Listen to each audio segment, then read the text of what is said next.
Yo, what's good? It's your boy Kurt, and today, man, we have another reaction. And today, we're gonna react to SB19 with Acer Tahanan. This is official music video. We already reacted to the official audio. Kung gusto nyo pakinggan yun or panoorin, you can watch that video sa mga video ko, no? But in here, we have music video. So basically, we're gonna focus on the music video. And yeah, I mean, maagang pamasko, no? Meron tayong kanta, meron pa tayong music video, napakaagang pamasko ng SB19 sa atin, no? Hindi tayo pinabayaan ng SB19, no, na magpasko na wala silang binibigay na regalo. Nice! Well, I'm really excited with this, man. Without no further ado, let's get it. Okay. Sa Pilipinas ba ito? I see. So, composed pa siya ng Rad Kids. Okay. Alright. Got you. Weege. Who is Weege?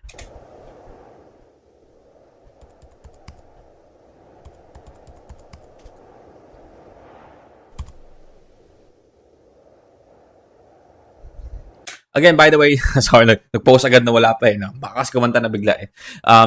By the way, nabanggit nga dun sa nabanggit nyo dun sa sa reaction natin ng official audio nito na again, itong kanta na to is parang hindi lang siya pang Pasko, no, for all season, 'di ba? Parang parang sino ba to? 'Di ba yung Star for All Season? Sorry. Nakalimutan ko. I was about to joke about it, but nakalimutan ko yung artista. I'm sorry. Vilma Santos, ba? Star for All Season. Parang Star for All Season, no? For all season siya. But again, at the same time, no, gustong-gusto ko dito is like yung kanta mismo is it's a whole the whole song is a double entendre, no? Pwede mo siyang i-ano sa Acer pa din kung papainggan mo mismo yung kanta, which is napakaganda, no? Gustong-gusto ko yung mga ganitong klase ng ng parang, for example, if you're gonna promote a brand, tas gagawa ka ng kanta, yung hindi yung papanggitin mo yung pangalan ng Acer na para talagang, parang hindi na siya magiging kanta na magiging enjoyable para sa mga tao, magiging siyang promotional song ng talaga, diba? Pero hindi yung ginagawa ng SB19, which is, I feel like, mas naging effective siya isa dun sa mga kanta na ginagawa ng iba na literally pinalagay nila yung parang literal yung lyrics para sa brand na pinopromote, and also nilalagay pa nila yung brand name sa mismong kanta, which is nagiging siyang parang corny and nagiging novelty, no? But yeah, just want to point that out.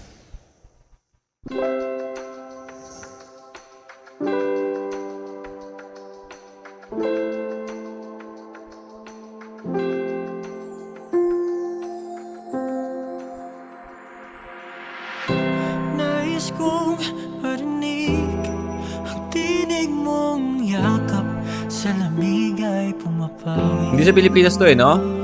Saan ba to? Sydney? Dahil bawat sandali natatangi, wala ka man sa aking tabi. Pagmamahal mo ay palagi unti-unti. Wait. I'm sorry. I'm posing again. Sorry, patawarin nyo na ako. But, sa ibang bansa sila, no? So, I feel like, again, pag pinakinggan mo kasi yung kanta, but sobrang lapit niya sa mga OFW. So, I feel like, yun yung pinaka-punto. And also, nakabukas yung laptop nila ng Acer, which is, again, technology is one of the things that we can use to connect to our loved ones kahit na malayo tayo sa kanila, right? So, I guess, that's the reason why naka-laptop sila kanina. And nasa ibang bansa sila to connect with their loved ones. Kahit na lumipas pang ilang taong hindi tayo nagkikita, alam kong magkikita muli. Kahit saan manahad, di mawawala ang init ng pagmamahalan. Ikaw Face card, man. ikaw ang aking tahanan.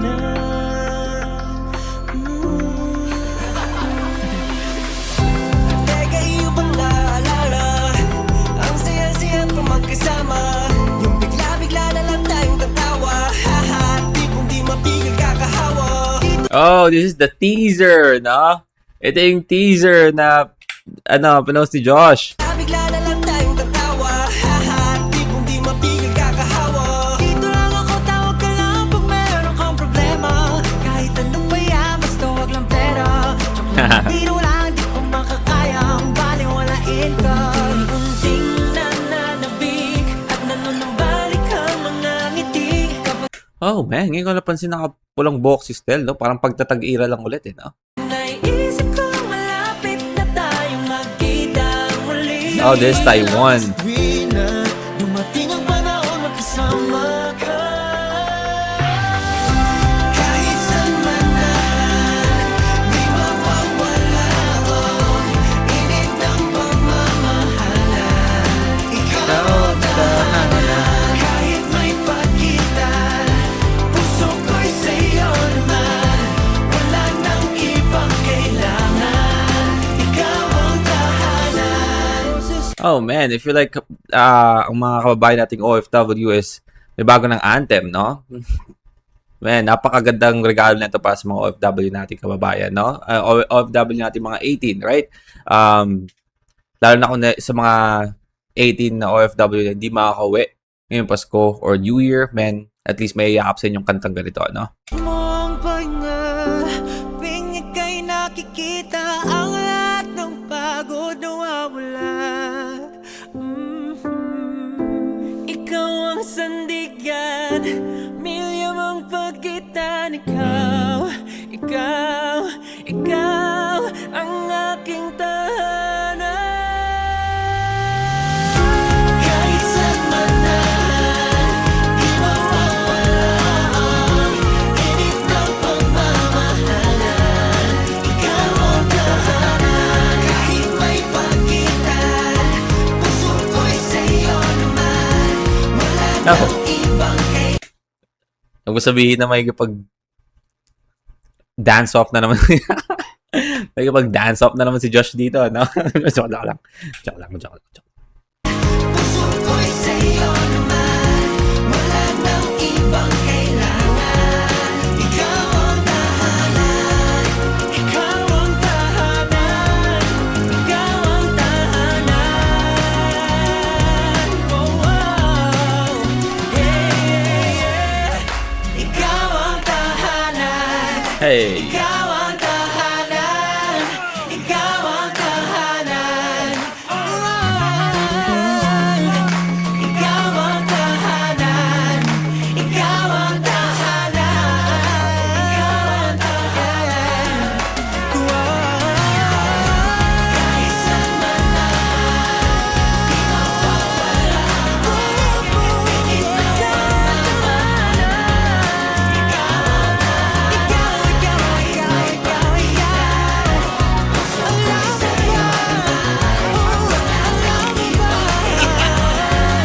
Ikaw ang tahanan. Hey! Come on, man! Nice! What a great music video, no? Sobrang nakaka-ano lang, no? Nakaka-uplift, nakaka-ano ng damdamin. Alright, well again, that's SB19 with Acer Tahanan official music video. I mean, yung music video na yun is sobrang saktong-sakto sa kanta, no? And also the aesthetic vibes, yung mga gusto ko yung paglipat ng camera sa, you know, like cinematic shot to like just a camcorder, you know, napaka aesthetic vibe ng camcorder, and then we do have like this cinematic shot nila, and also, you know, Pablo running na sumasabay yung camera na I assume there's a gimbal in the camera. So napakaganda, no? Napakaganda yung music video na yon. And again, we don't expect na magiging sobrang crazy or chaotic ng music video, because again, the song is tahanan, and you know, para to sa mga tao o sa mga OFW natin or sa mga mahal natin sa buhay na hindi natin kasama. And sobrang na-represent niya yun, no? Na magkaalayo sila, diba, nung una, hindi sila magkakasama.